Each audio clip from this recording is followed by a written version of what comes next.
Welcome once again to Seaside Chat. This evening we'll be looking at the ocean is changing, threats and the challenges. And to discuss the subject, I've got with me Chief Fisheries Officer Dr. Shelley-Ann Cox and Deputy Project Manager Richard Suku.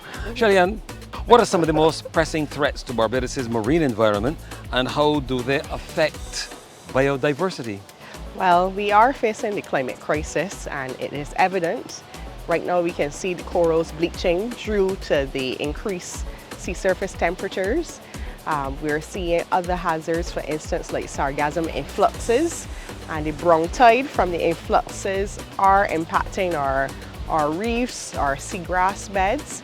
We've seen turtles being caught, and we're still doing the research to see exactly the impact it's been having, but there are some very significant negative impacts on the marine environment that sargassum brings, although there are some positive effects as well. There are other climate hazards, definitely ocean acidification, for example, that is of great concern, changes in pH that result in that ocean acidification. And we have seen higher winds, and that affects the guys going out to fish. Sometimes there are lost fishing days as a result of it. We are seeing changes in ocean currents as well.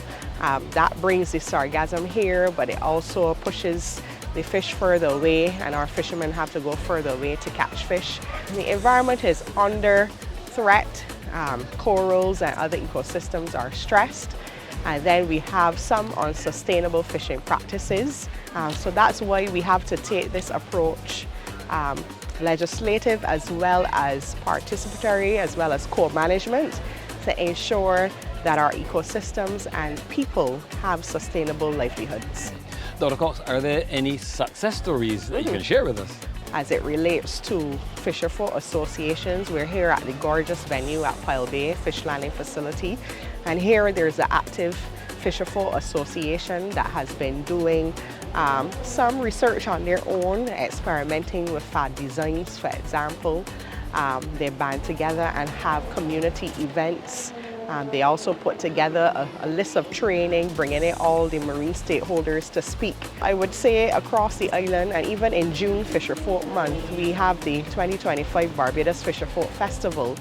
But we've been highlighting stalwarts, we've been featuring good fish practices, and we are sharing those stories so that people can see the legacy of what a good fisherfolk is and the importance of the sector to our economy. Beryl hit us for 6, and it was a catastrophic day, and you can see that there has been significant process in the recovery effort.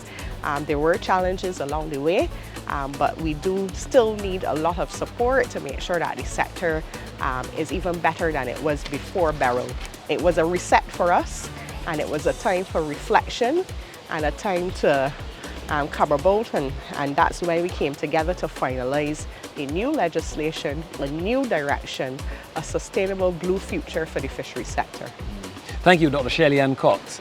Richard, how is MSP addressing the challenges posed by climate change and pollution? So when we talk about climate change, obviously this is a global issue.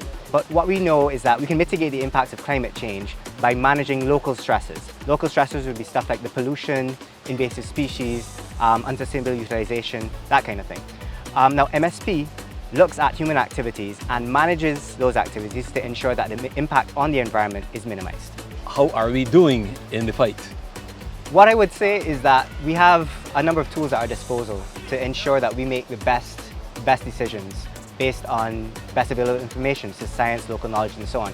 And MSP is one of those tools that allows us to channel that information to start to address these issues more readily. This has been Seaside Chat. The ocean is changing, threats and challenges. Until next time, good evening.